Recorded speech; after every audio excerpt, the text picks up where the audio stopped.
I'd like to introduce Julia Palmer. And Julia's going to do a really interesting interactive workshop on investing in our network and reaping the rewards, and I can't wait to hear it. Julia is a networking strategist and she's the Chief Executive of the Business Networking Academy. She's been a networking strategist for 15 years, and so she really knows her game, and she's been involved both in practice and research. She has advanced certifications in NLP, in emotional intelligence, performance consulting and training and assessment. So I'm going to have to watch what I say and how I say it, because I know she's going to read me like a book. Julia is also the only person in the room that told me that she's warm. So I'll pass over to Julia. Welcome. Jenny.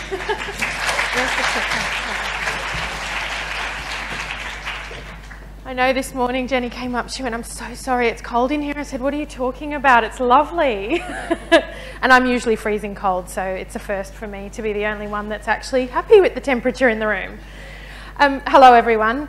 It's a pleasure to be here, and it's a pleasure to have been here all day, in fact, so that I could obviously take in the talks and meet some of you lovely women as well, and men. So I have a pretty big brief and a very short time frame, so I guess I'd like to look at things a little bit differently and hopefully challenge your thinking around networks.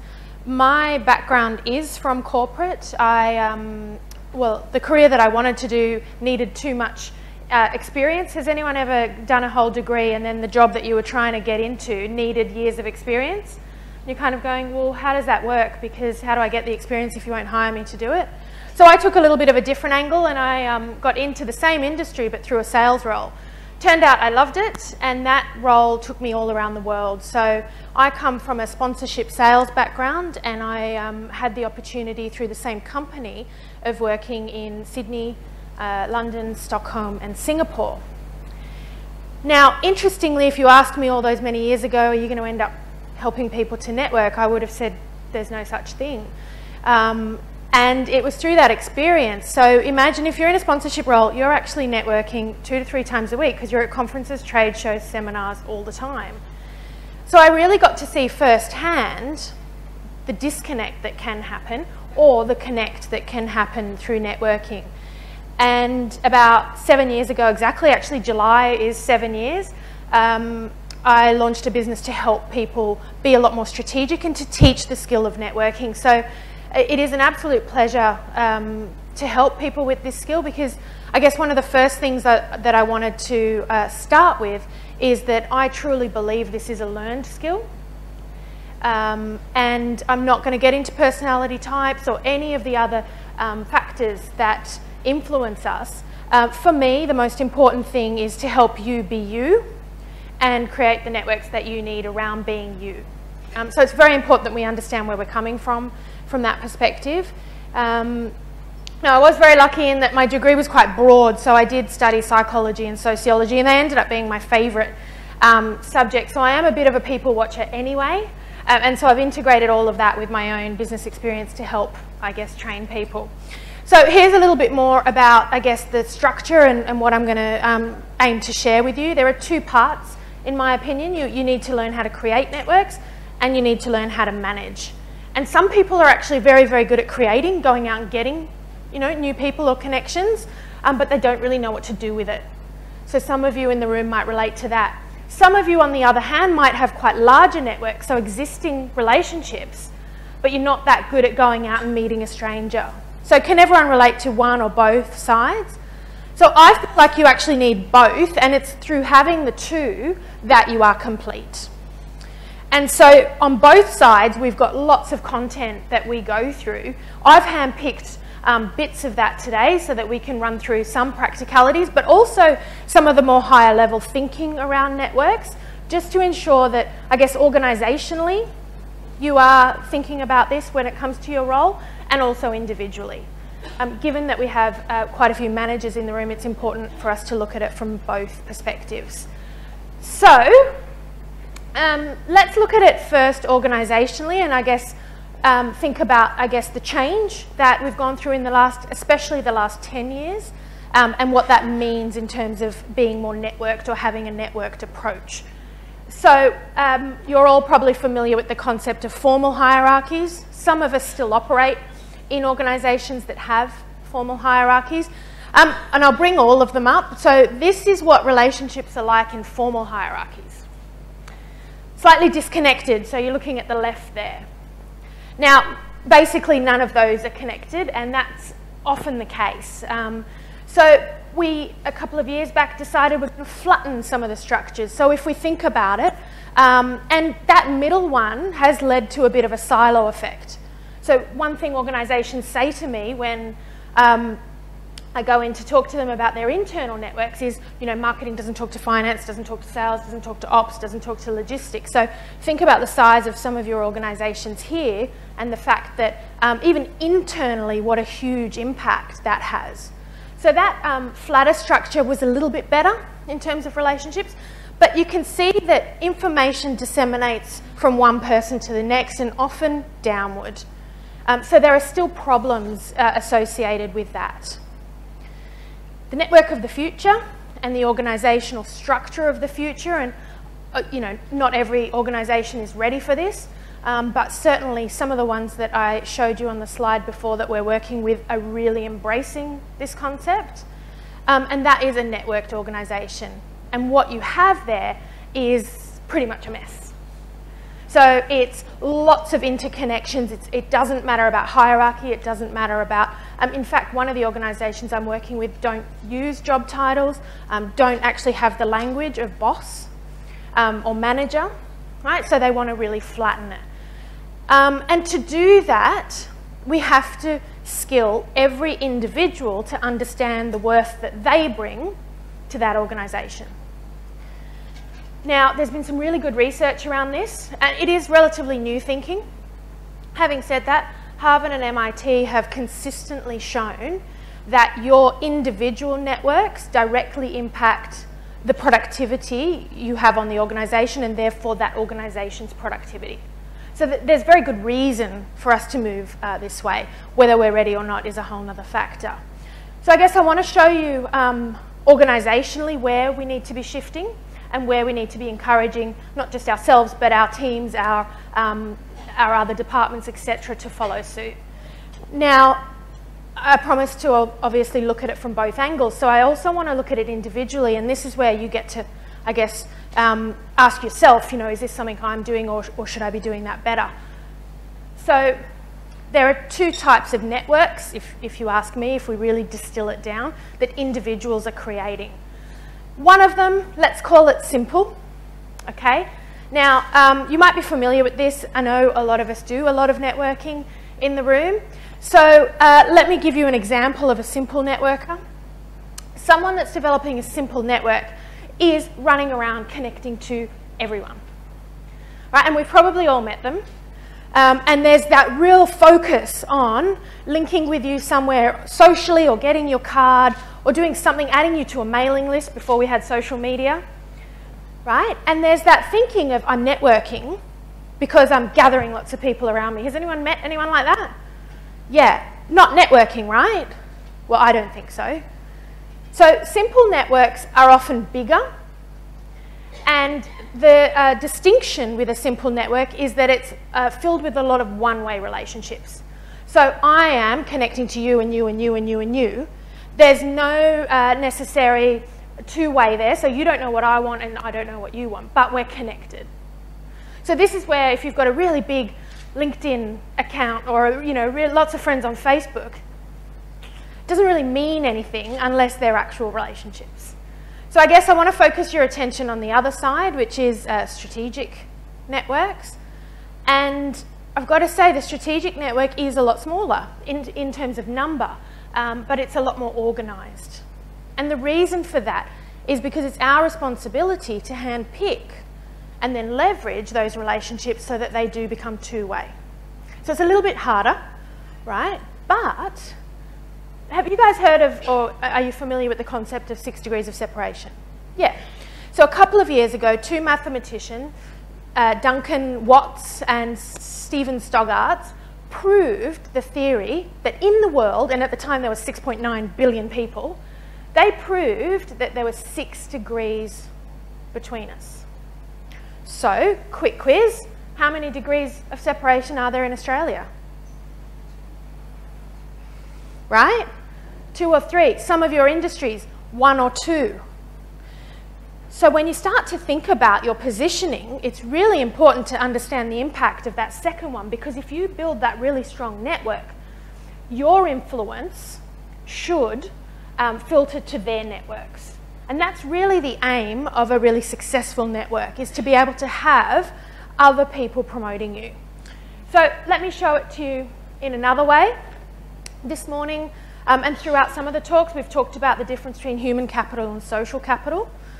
And so human capital is pretty much the what you know. Now, do you remember, and it's not so long ago, when we'd go for roles or we'd go for promotions, and they'd really base it on, like I said, you know, when I was getting into the industry after uni, my years of experience, or the MBA that you'd done, or your expertise or further study, right? So that whole what you know concept is all about your individual competencies.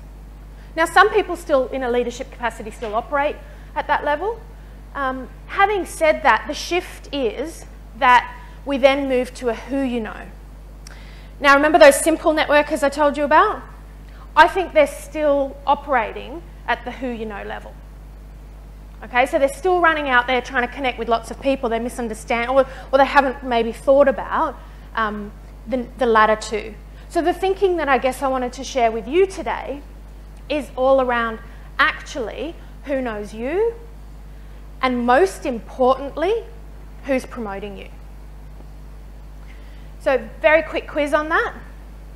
Just ask yourself, does someone significant in my world, and maybe not your partner, but you know, mother, father, sibling, you know, someone significant in your world, do they actually know how to promote you when you're not there? And I'm not saying just saying what organisation you work for. I'm saying position what you actually do. So most people I work with say no. Now, whose responsibility is that to educate them? Ours. And this is something I think we can all be better at. Now, in the lead up to today's conference, we had a lot of the speakers had the privilege of working with CP Communications. They're a PR agency, and they actually got the messages of all the issues that we're talking about out there. So if you were privy to some of the media that surrounded this conference, there's great articles, and I got into really great discussions with journalists around our roles in asking for help.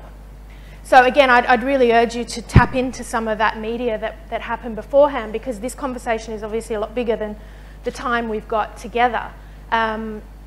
But it just shows you the power of people promoting you in another capacity, right?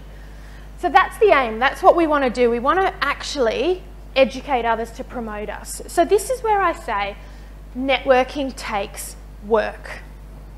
So I remember a couple of years ago, or 7 years ago, when I started teaching this, people said to me, Julia, networking has such a negative connotation. You know, people hate it. Anyone agree with that? Yeah. I think that's because you met a lot of those people that were running around collecting your cards, but that's another story. So it is true, networking itself has quite a negative connotation, okay? And we kind of shy away from it. But it shouldn't necessarily be like that. So that person said to me, you know, you should change the word. You should call it connect work. And I actually thought about it. And then I thought, you know what, no, it's not the word that's the problem. It's our association with doing it.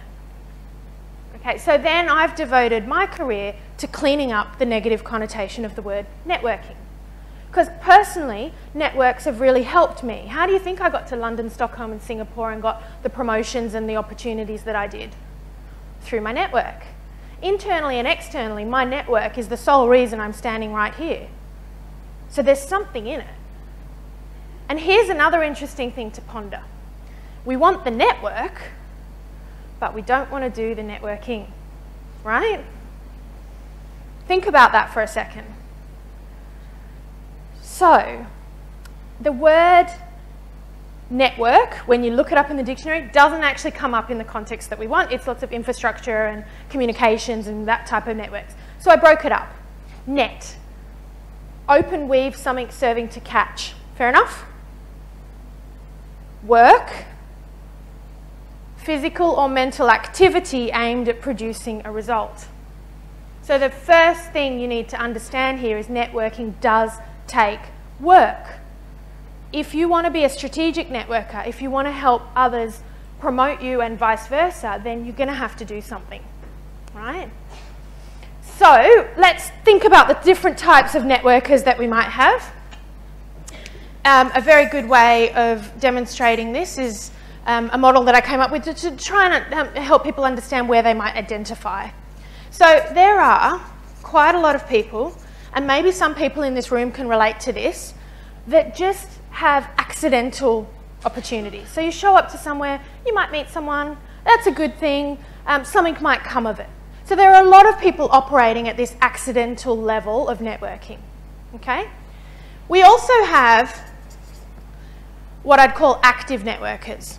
So there are some people that have decided networking is their thing, and they're going to go out and do it, and they're not necessarily getting the right results, or they might be getting some, but they're out there, okay, and they've recognised it. Now, the type of networking that I'd like you to think more about is strategic. Not many people doing it, right? That's taking it to that level. Now, these strategic networkers are focusing on the two-way relationships. Oh, I should also point out, there's a whole bunch of people doing what we should politely call incorrect networking. Okay, so they're your card collectors. They're the people running around adding people to mailing lists and LinkedIn and not getting the concept of building relationships. They're the people trying to sell to you the second they meet you. They're hilarious, aren't they? I once had a lady come up to me and say, literally, double barrel, do I own my own home? First question. Second question, do I have any investment properties? Talk about trying to qualify someone. Okay, so there are a lot of people running around here, and it's not necessarily their fault. If you think about it, and if we look back, some sales managers, the way that they measure networking success is how many business cards did you collect? Okay, so we don't know how to educate people how to do this, so we force them out there to go and run around and literally collect cards. So this is why I'm against all those speed networking games. I would never get you up and get you hugging or talking to someone else or any of that, because for me it has to be a lot more planned and structured, right? And to do that, you're operating at this level. Does that make sense? So there are actions and behaviours that will take you all the way through here. And some of you might be doing some of them, but some of you might be inspired today to do more. And remember, it's learned, okay? So let me give you a couple of little tips for this evening. Who's coming tonight? Hey, very good. Was it the creme brulee that convinced you that the food would be nice later? How well do they know their audience, right? Okay, so lots of us are going to the dinner. Who's put some time into thinking about who they're going to sit next to, who they want to connect with? And this is where I want you to think differently. If you're already coming to a conference, this is a very good example of what have you done to prepare before you get here. Okay, and then what are the behaviours that you will, or activities you will do tonight? So if I could please ask, and I can't get into too much detail on it, but if I could please ask, one of the things you refrain from the second that you meet someone is asking them what they do. Please. Okay, it's a judgment question. It does nothing to create a relationship. It actually puts people on the spot, and their response to that is very forced, quite defensive, and then they're going to ask you back, and then you're going to do it back, and this whole concept of learning an elevator pitch just doesn't work, okay? Real networks are based on relationships. Relationships are based on real people connecting, which is why in Jenny's talk, we were talking about the importance of self in personal and professional, and I completely agree with that. In Mariette's talk in presentation skills, the same theme came up. And I think that's a common theme from what I'm hearing today, and I'd really like to back that by saying when you're networking, you cannot be anyone else but yourself. If you try and be anyone else, it is not going to work for you. Okay, so you have to be you, and that's where I say personality types don't matter, because the skills are learned. I can teach you how to start conversations and leave conversations and remember names. All of that is learned, as long as we align the networking strategy to your career plan or your job description. And that's where you'll start to see really good results from networking, and maybe you'll even like it. So imagine if this evening you met some people that were your peers in various different other industries maybe, or the same industry, different organisation, and you created some really good connections. Okay. Wouldn't that be a great thing to also come out of the learning that you've had because you're here anyway? Right, so how can you be thinking that a little bit differently? So if we take it a little bit high level again, we need to think about 3 key trends that are going to help us be successful both individually and organisationally. Now they are your ability to have social capital versus the human. You still need the human capital, right? You still need the degrees and the intelligence and the expertise. But how do you communicate that? How do you influence people? How do you get people on board? Well, that's the social capital. Okay, and the concept of reciprocity and collaboration, that all falls under that. Now, great leaders need social capital. So that's something that you could think about in terms of forging commitments, getting the right people in your networks. Knowledge management, of course, that's what we're doing here. Knowledge management, benchmarking.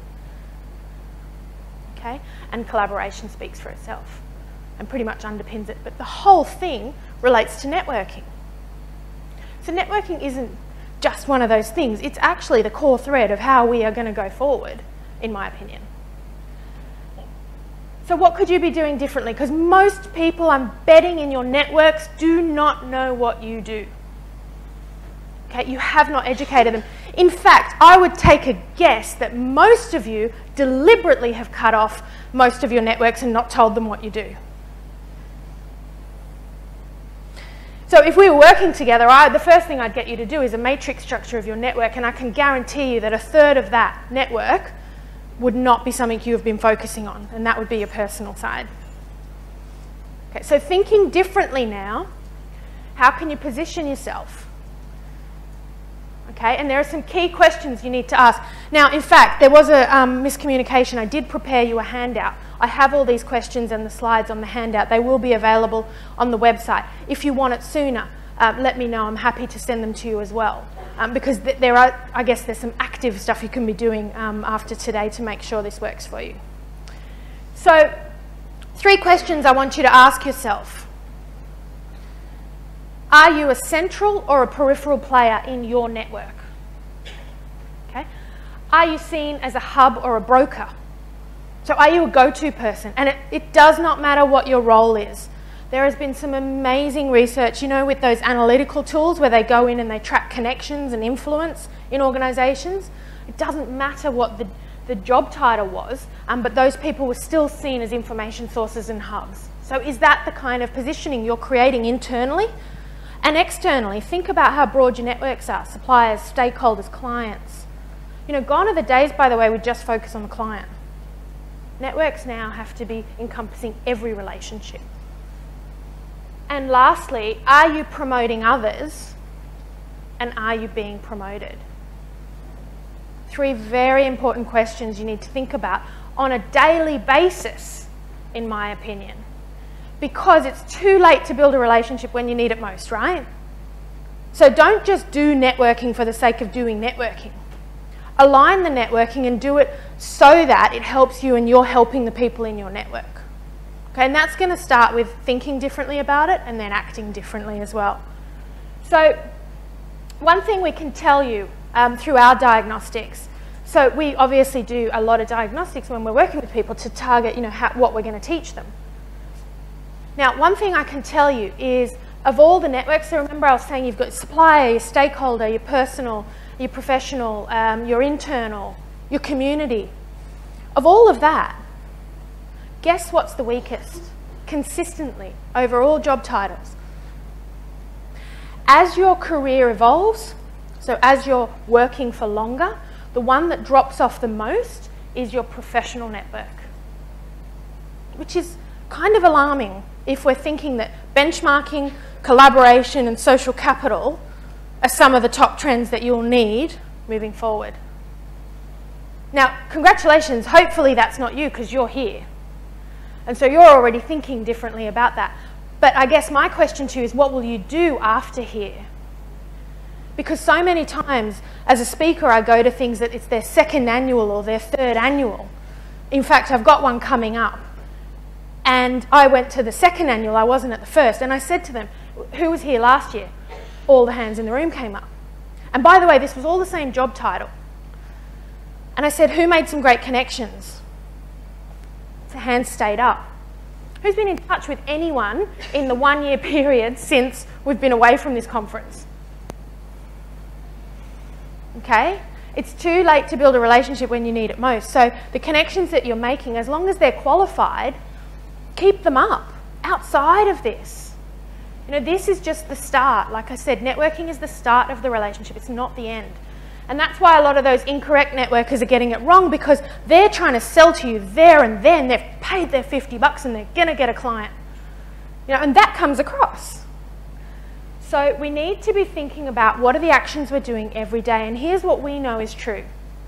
We know that recency plus frequency equals strength, which means the more in touch I am, the more visible I am, the stronger those relationships get. So does this take work? Yes. Is it worth it? Absolutely. On that note, I am out of time. Having said that, I would love to stay connected. And I do write about this, and I have bookmarks if you want to know my details, and I have books. My goal is to really clean up that negative connotation of the word networking and to help you see it differently. So if you want to tap into some of that research and advice, by all means, jump on the newsletter. I don't write it that often. I'm more of a talker than a writer. But I'm happy to keep you on the right path. And I'm also happy to say that I'm one of those speakers, and I think quite a few at this conference are, that hang around. So I'm hoping to speak on the other speakers' behalf and say, come and talk to us. Come and talk to us tonight. Come and talk to us tomorrow. We're here to give. So happy netships is the word I invented for networking, which is networking relationships. Thank you. Thank you, Julie. I have to say it was such a relief to hear that presentation as someone who has spent most of her life trying to hone an elevator pitch, and I can't get it any less than War and Peace. So really in an elevator I just go high. Just doesn't work. So that I love what you said earlier, I don't know. What a great conversation starter. Exactly. So I've now got official permission to not have to worry about it. And the other thing that occurred to me, and Julia, I'll take your advice on this because I'm a complete neophyte, and when I was sitting down there I thought, it's very clear to me that it is about 2 or 3 degrees of separation in this country, and I've found it, and internationally, I do a lot of work around the world, and I run into people in the strangest places who know people.